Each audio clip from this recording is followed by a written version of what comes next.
Hello, and welcome back to Baby Alice's stories. We now return to Men at Arms by Terry Pratchett, Part 14. It was in a clown's bedroom. Colin had occasionally wondered what clowns did in private, and it was all here. The over-large shoe tree, the very wide trouser press, the mirror with all the candles round it, some industrial-sized sticks of makeup, and a bed which looked like nothing more complicated than a blanket on the floor. Because that's what it was.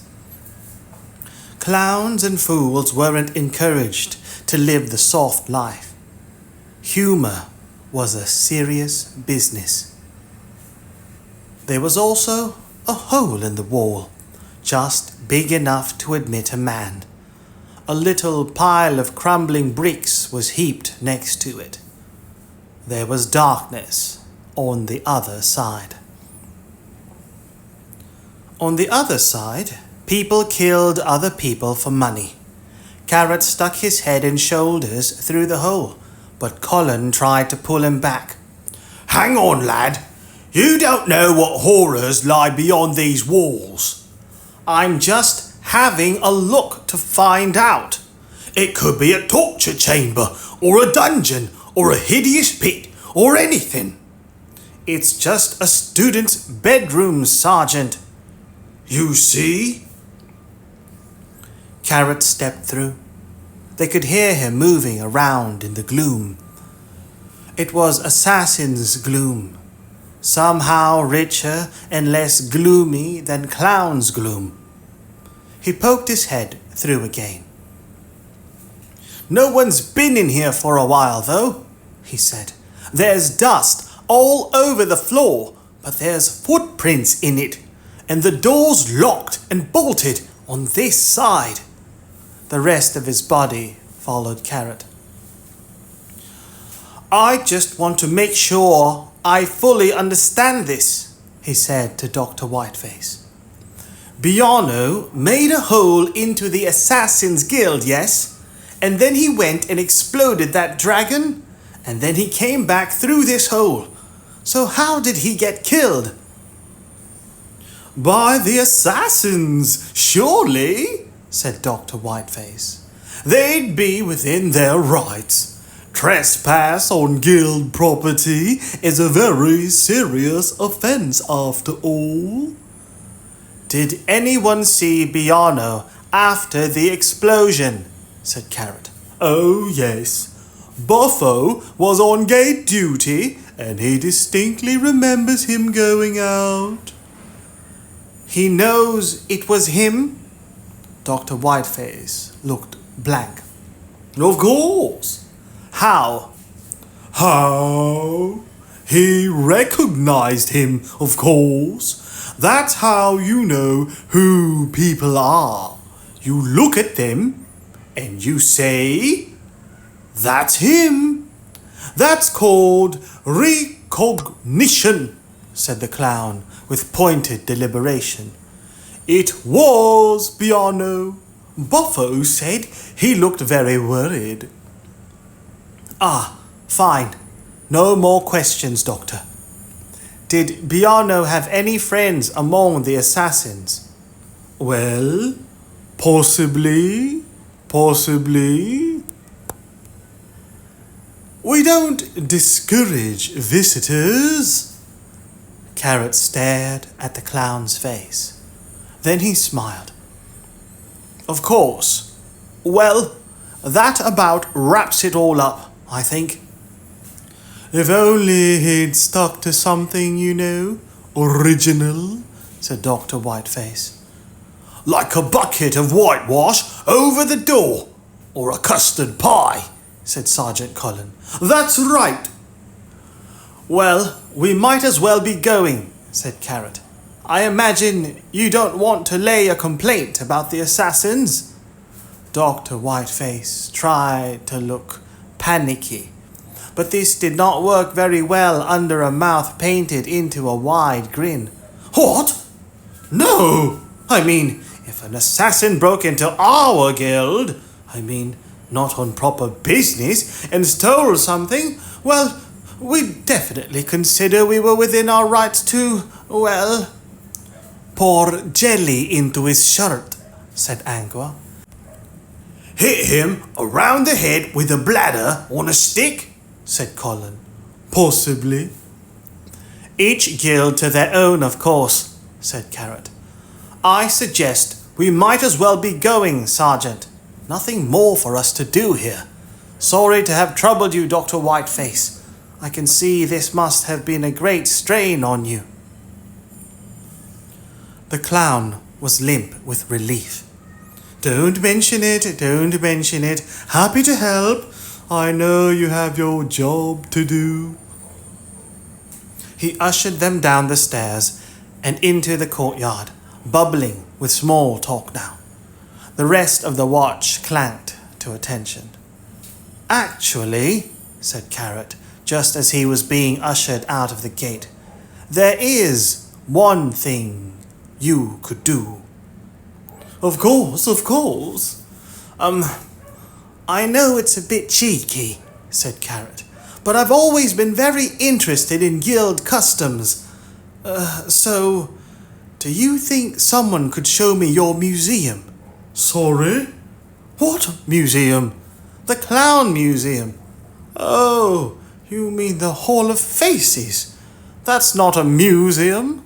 Of course, nothing secret about it. Buffo, make a note. We'd be happy to show you around any time, Corporal. Thank you very much, Dr. Whiteface. Any time. I'm just going off duty, said Carrot. Right now would be nice, since I happen to be here.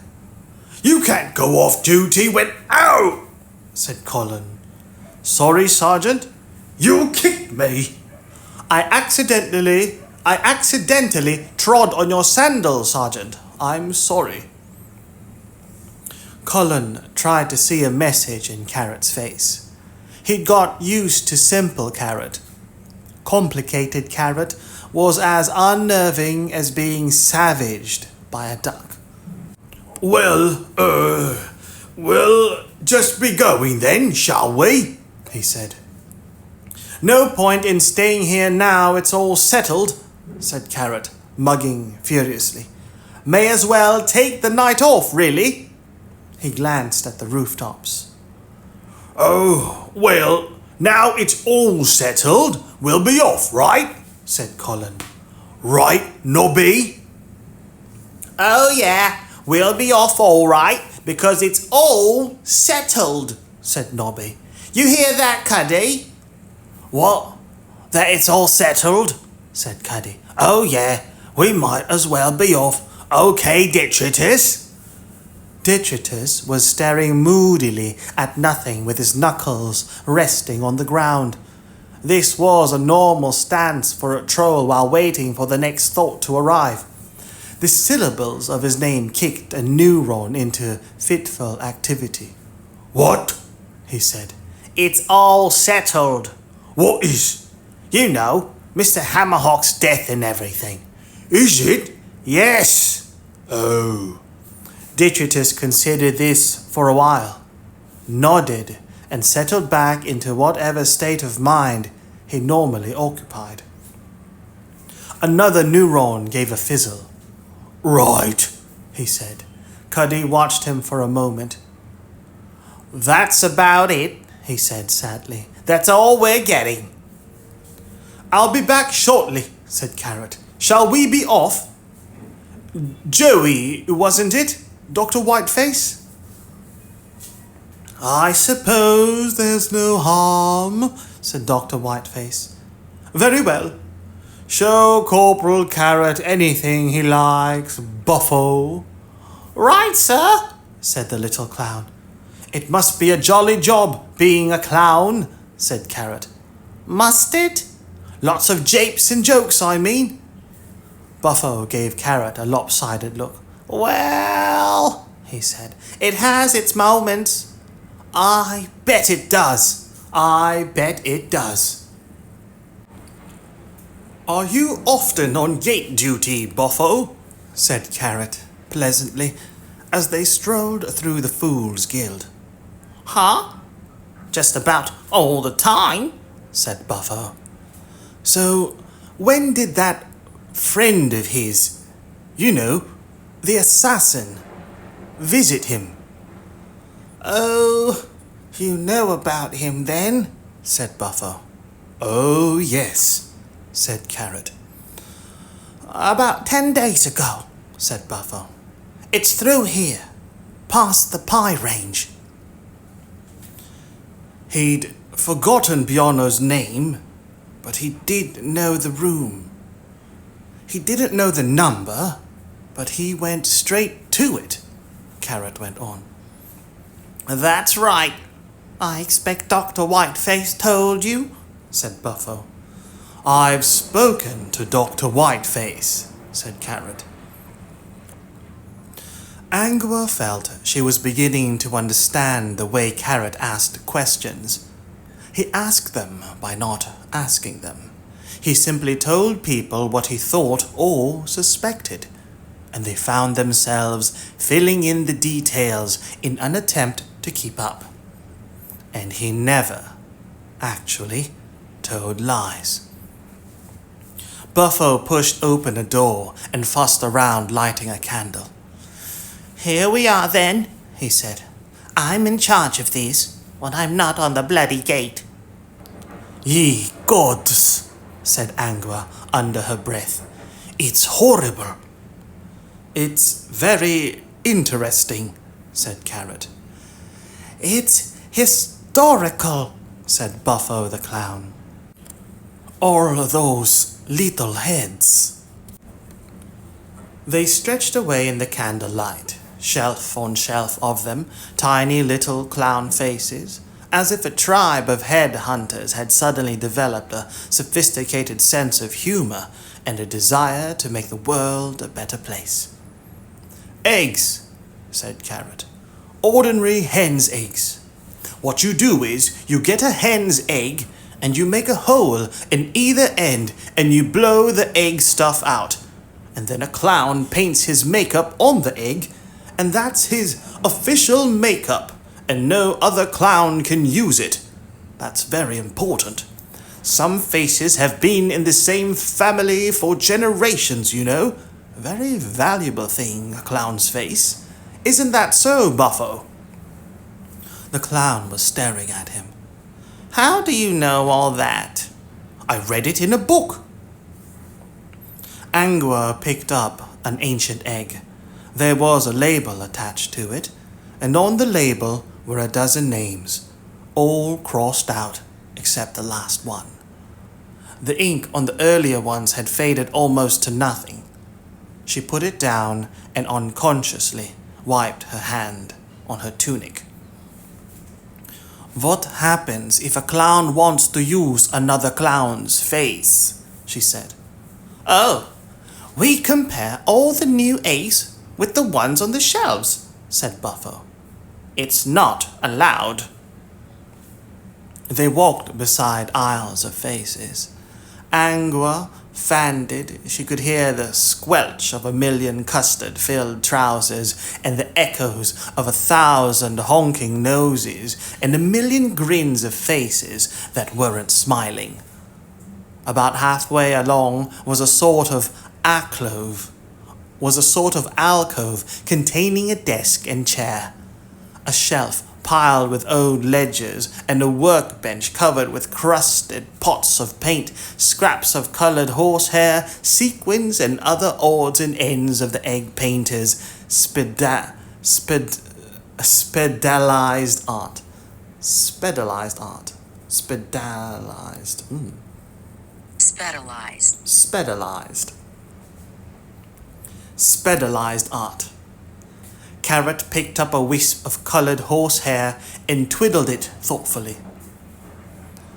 But supposing, he said, that a clown with his own face, supposing he used another clown's face, Pardon?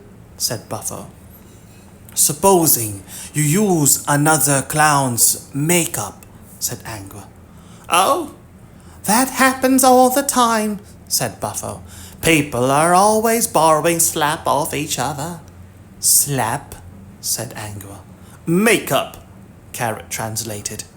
No, I think what the Lance-constable is asking, Buffo, is, could a clown make himself up to look like another clown? Buffo's brow wrinkled, like someone trying hard to understand an impossible question. Pardon? Where's Biano's egg, Buffo?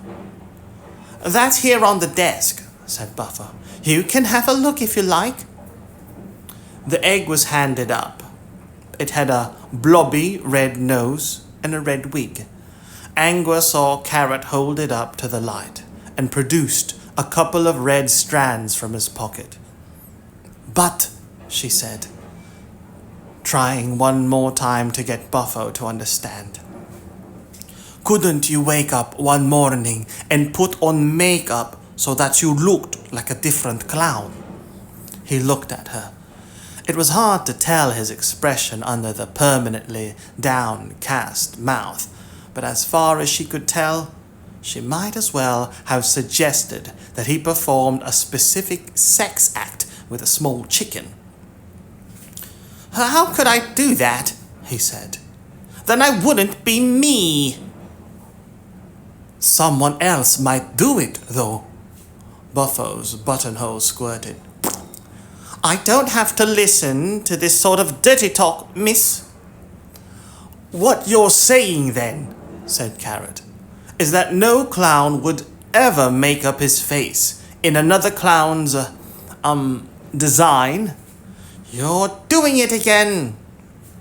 Yes, but perhaps sometimes by accident a young clown might perhaps... Look, we're decent people, all right? Sorry, said Carrot. I think I understand. Now, when we found poor Mr. Biano, he didn't have his clown wig on, but something like that could easily have got knocked off in the river. But his nose... Now, you told Sergeant Colin that someone had taken his nose. His real nose. Could you, said Carrot, in the pleasant tones of someone talking to a simpleton, point to your real nose, Buffo? Buffo tapped the big red nose on his face. But that's, Angua began. Your real nose, said Carrot. Thank you. The clown wound down a little. I think you'd better go, he said. I don't like this sort of thing. It upsets me. Sorry, said Carrot again. It's just that I think I'm having an idea. I wondered about it before, and I'm pretty certain now. I think I know about the person who did it, but I had to see the eggs to be sure. You saying another clown killed him? Said Buffo belligerently. 'Cause if you are, I'm going straight to... Not exactly, said Carrot, but I can show you the killer's face. He reached down and took something from the debris on the table. Then he turned to Buffo and opened his hand. He had his back to Angua, and she could not quite see what he was holding. But Buffo gave a strangled cry and ran away down the avenue of faces, his big shoes flip-flopping hugely on the stone flags. Thank you, said Carrot at his retreating back. You've been very helpful. He folded his hand again. Come on, he said. We'd better be going. I don't think we're going to be popular here in a minute or two. What was that you showed him? Angua asked, as they proceeded with dignity, yet speed towards the gate. It was something you came here to find, wasn't it? All that stuff about wanting to see the museum. I did want to see it. A good copper should always be open to new experiences, said Carrot. They made it to the gate. No vengeful pies floated out of the darkness. Angua leaned against the wall outside. The air smelled sweeter here, which was an unusual thing to say about Ankh-Morpork air. But at least, out here people would laugh. But at least, out here people could laugh without getting paid for it. You didn't show me what frightened him, she said. I showed him a murderer, said Carrot. I'm sorry. I didn't think he'd take it like that. I suppose they're all a bit wound up right now, and it's like dwarves and tools. Everyone thinks in their own ways. You found the murderer's face in there? Yes. Carrot opened his hand. It contained a bare egg. He looks like this, he said. He didn't have a face? No. You're thinking like a clown. I am very simple, said Carrot. But I think what happened was this. Someone in the assassins wanted a way of getting in and out without being seen. He realized there's only a thin wall between the two guilds. He had a room. All he had to do was find out who lived on the other side. Later, he killed Biano, and he took his wig and his nose, his real nose. That's how clowns think. Makeup wouldn't have been hard. You can get that anywhere. He walked into the guild, made up to look like Biano. He cut through the wall, then he strolled down to the quad outside the museum. Only this time, he was dressed as an assassin. He got the gun and came back here. He went through the wall again, dressed up as Biano, and strolled away. And then someone killed him. Buffo said Biano looked worried, said Angua.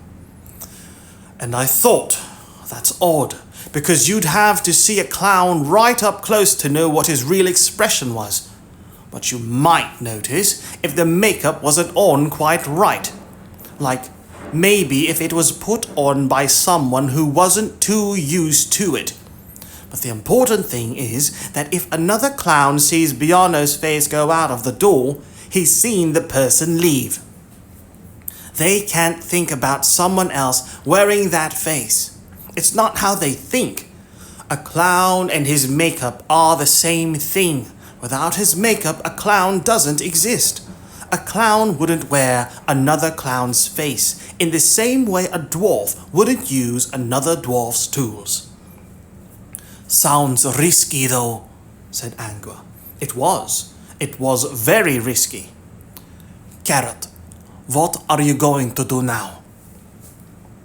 I think it might be a good idea to find out whose room was on the other side of the hole, don't you? I think it might belong to Biano's little friend. In the Assassin's Guild. Just us. You've got a point. Carrot looked so crestfallen that Angua gave in. What time is it? She said. Carrot very carefully took Captain Vimes's presentation watch out of its cloth case. It's a bing, a bong, bong, bing, bing. They waited patiently until it had finished. 7:15, said Carrot. Absolutely accurate too. I put it right by the big sundial in the university. Angua glanced at the sky. Okay, she said. I can find out, I think. Leave it to me. How? Well, I could get out of uniform, couldn't I? And, talk my way in as a kitchen maid's sister or something?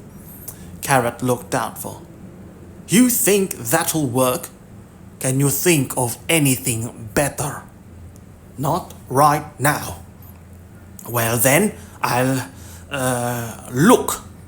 You go back to the rest of the men and I'll find somewhere to change into something more suitable. She didn't have to look around to recognize where the snigger came from. Gaspard had a way of turning up silently like a small puff of methane in a crowded room, and with the latter's distressing ability to fill up all available spaces. And with the latter's distressing ability to fill up all available space. Where can you get a change of clothes around here? Said Carrot. A good watchman is always ready to improvise, said Angua. That little dog is awfully wheezy, said Carrot. Why does he always follow us around? I really couldn't say. He's got a present for you. Angua risked a glance. Gaspard was holding, but only just, a very large bone in his mouth. It was wider than he was long, and might have belonged to something that died in a tar pit. It was green and furry in places. How nice, she said coldly. Look, you go on. Let me see what I can do. If you're sure, Carrot began in a reluctant tone of voice. Yes. When he'd gone, Angua headed for the nearest alley. There were only a few minutes to moonrise. Sergeant Colin saluted when Carrot came back, frowning in thought. We can go home now, sir, he suggested. What? Why? Now it's all sorted out. I just said that to waylay suspicion. Said Carrot. Ah, very clever, said the sergeant quickly. That's what I thought. He's saying that to waylay suspicion, I thought. There's still a murderer out there somewhere. Or something worse.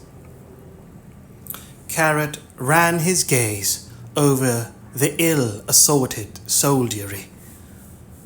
But right now, I think we're going to have to sort out this business with the day watch, he said. People say it's practically a riot up there, said Colin. That's why we've got to sort it out. Colin bit his lip. He was not, as such, a coward. Last year the city had been invaded by a dragon, and he'd actually stood on a rooftop and fired arrows at it while it was bearing down on him with its mouth open. Although, admittedly, he'd had to change his underwear afterwards. But that had been simple. A great big fire-breathing dragon was straightforward. There it was, right in front of you, about to broil you alive. That was all you had to worry about. Admittedly, it was a lot to worry about, but it was simple. It wasn't any kind of mystery. We're going to have to sort it out, he said. Yes. Oh, good. I like sorting things out. Foul old Ron was a Beggars Guild member, in good standing. He was a mutterer, and a good one. He would walk behind people muttering in his own private language until they gave him money not to. People thought he was mad, but this was not, technically, the case. It was just that he was in touch with reality on the cosmic level, and had a bit of trouble focusing on things smaller, like other people, walls and soap, although on very small things, such as coins, his eyesight was grade A. Therefore, he was not surprised when a handsome young woman streaked past him and removed all her clothes. This sort of thing happened all the time. although up until now only on the inner side of his head. Then he saw what happened next. He watched as the sleek golden shape streaked away. "I told him, he said. "'Till give him the wrong end of a ragman's trumpet, so I shall.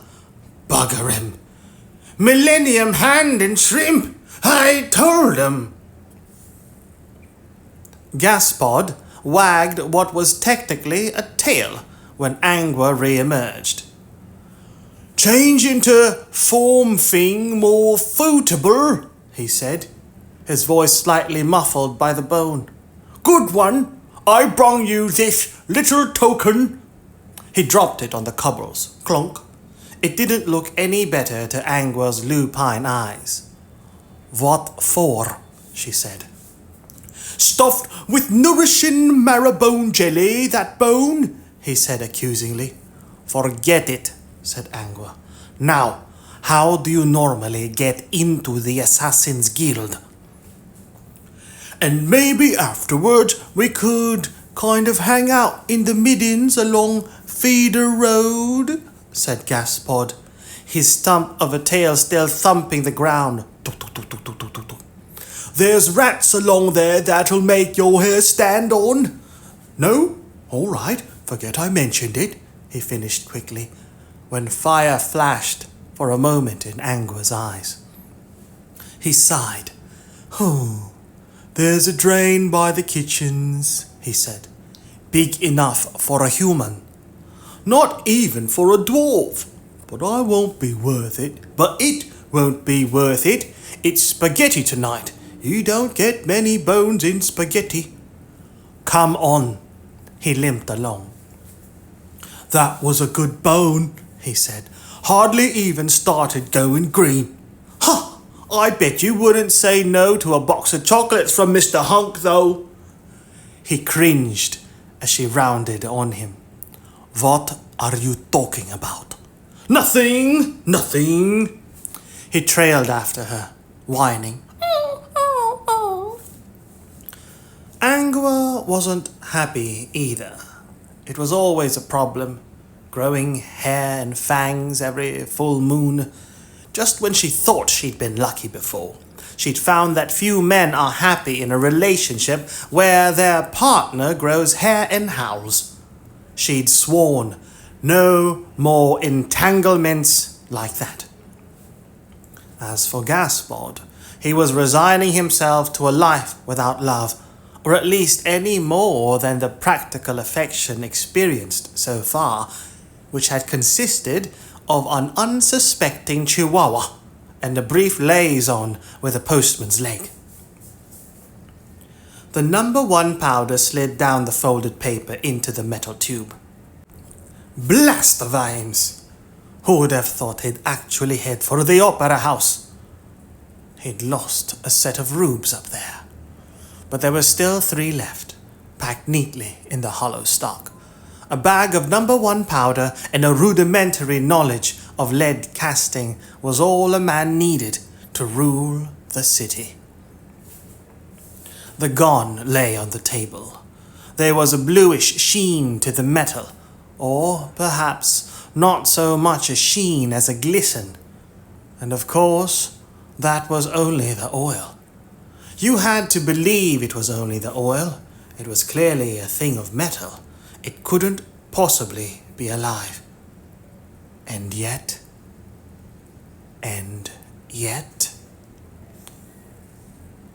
They say it was only a beggar girl in the guild.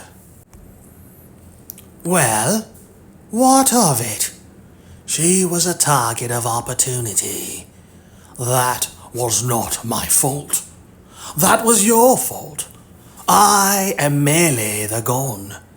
Guns don't kill people. People kill people. You killed the Hammerhawk. The boy said you fired yourself, and he'd repaired you. You expect gratitude? He would have made another gun. What's Was that a reason to kill him? Certainly. You have no understanding. Was the voice in his head or in the gun? He couldn't be certain. Edward had said there was a voice. It said that everything you wanted, it could give you. Getting into the guild was easy for Angua, even through the angry crowds. Some of the assassins, the ones from noble homes that had big floppy dogs around the place in the same way that lesser folk have rugs, had brought a few with them. Besides, Angua was pure pedigree.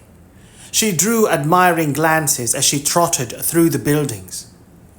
Finding the right corridor was easy too. She'd remembered the view from the guild next door and counted the number of floors. In any case, she didn't have to look hard. The reek of fireworks hung in the air all along the corridor. There was a crowd of assassins in the corridor too. The door of the room had been forced open. As Angua peered around the corner, she saw Dr. Cruces emerge, his face suffused with rage. Mr. Downey! A white-haired assassin drew himself to attention. Sir! I want him found! Yes, Doctor. In fact, I want him inhumed with extreme impoliteness, and I'm setting the fee at $10,000. I shall pay it personally, you understand? Without guild tax either.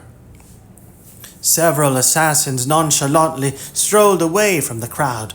10,000 untaxed dollars was good money. Downey looked uncomfortable.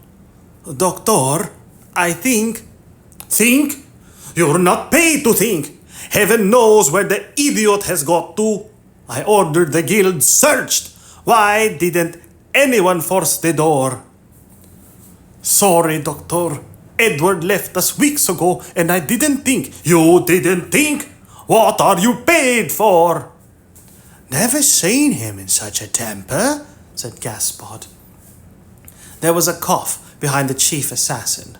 Dr. Whiteface had emerged from the room. Ah, Doctor, said Dr. Cruces. I think perhaps we'd better go and discuss this further in my study, yes? I really am most terribly sorry, my lord. Don't mention it. The little devil has made us both look like fools. Oh, nothing personal, of course. Mr. Downey, the fools and the assassins will be guarding this hall until we can get some masons in tomorrow. No one is to go through, you understand? Yes, Doctor. Very well. That's Mr. Downey, said Gaspard as Dr. Cruces and the chief clown disappeared down the corridor. Number 2 in the assassins. He scratched his ear. He'd knock off old Cruces for 2 pence if it wasn't against the rules. Angua trotted forward. Downey, who was wiping his forehead with a black handkerchief, looked down. Hello, you're new, he said. He glanced at Gaspard. And the mott's back, I see. Woof, woof, said Gaspard, his stump of a tail thumping the floor. Incidentally, he added for Angua's benefit, he's often good for a peppermint if you catch him in the right mood. He's poisoned 15 people this year. He's almost as good with poisons as old Cruces.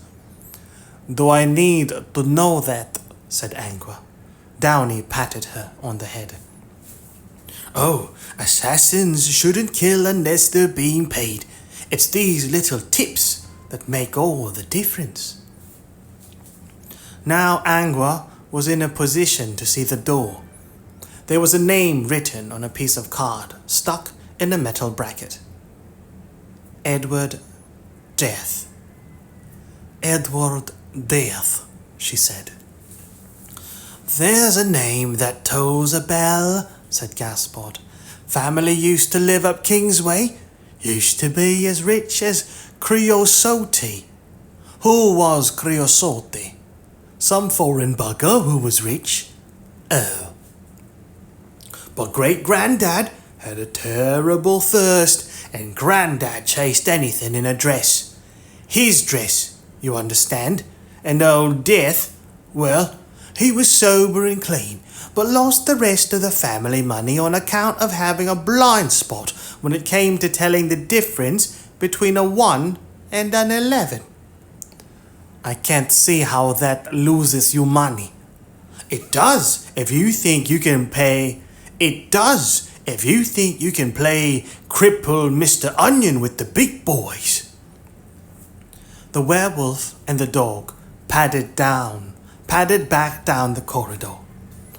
Do you know anything about Master Edward? Said Angua. Nope. The house was flogged off recently. Family debts. Haven't seen him around. You're certainly a mine of information, she said. I gets around. No one notices dogs. Gaspard wrinkled his nose. It looked like a withered truffle. Blimey, stinks of gone, doesn't it? Yes, something odd about that, said Angua. What? Something not right. There were other smells. Unwashed socks, other dogs, Dr. Whiteface's grease paint, yesterday's dinner. The scents filled the air, but the fireworks smell of what Angua was now automatically thinking of as the gone wound around everything else. Acrid as acid. What's not right? Don't know. Maybe it's the gone smell. Nah, that started off here. The gone was kept here for years. Right. Okay, well, we've got a name. It might mean something to Carrot. Angua trotted down the stairs. Excuse me, said Gaspard. Yes?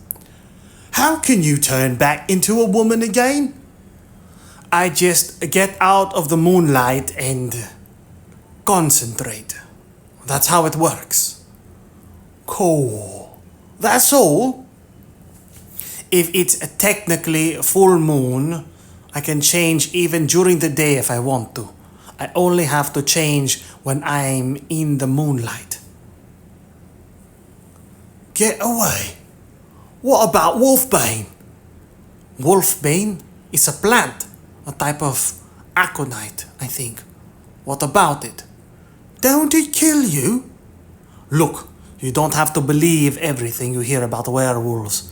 We are human, just like everyone else. Most of the time, she added. By now, they were outside the guild and heading for the alley, which indeed they reached. But it lacked certain important features that it had included when they were last there. Most notable of these was Angua's uniform. But there was also a world shortage of foul old Ron.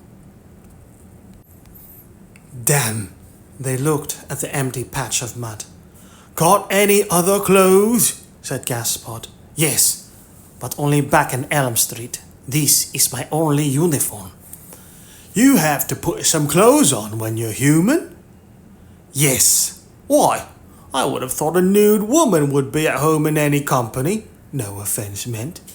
I prefer clothes. Gaspard sniffed at the dirt.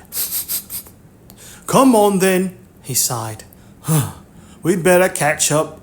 Foul old Ron before your chainmail becomes a bottle of bear huggers. Yes? Angua looked around. The scent of foul old Ron was practically tangible. All right, but let's be quick about it. Wolfbane. You didn't need daft old herbs to make your life a problem if you spent 1 week every month with 2 extra legs and 4 extra nipples.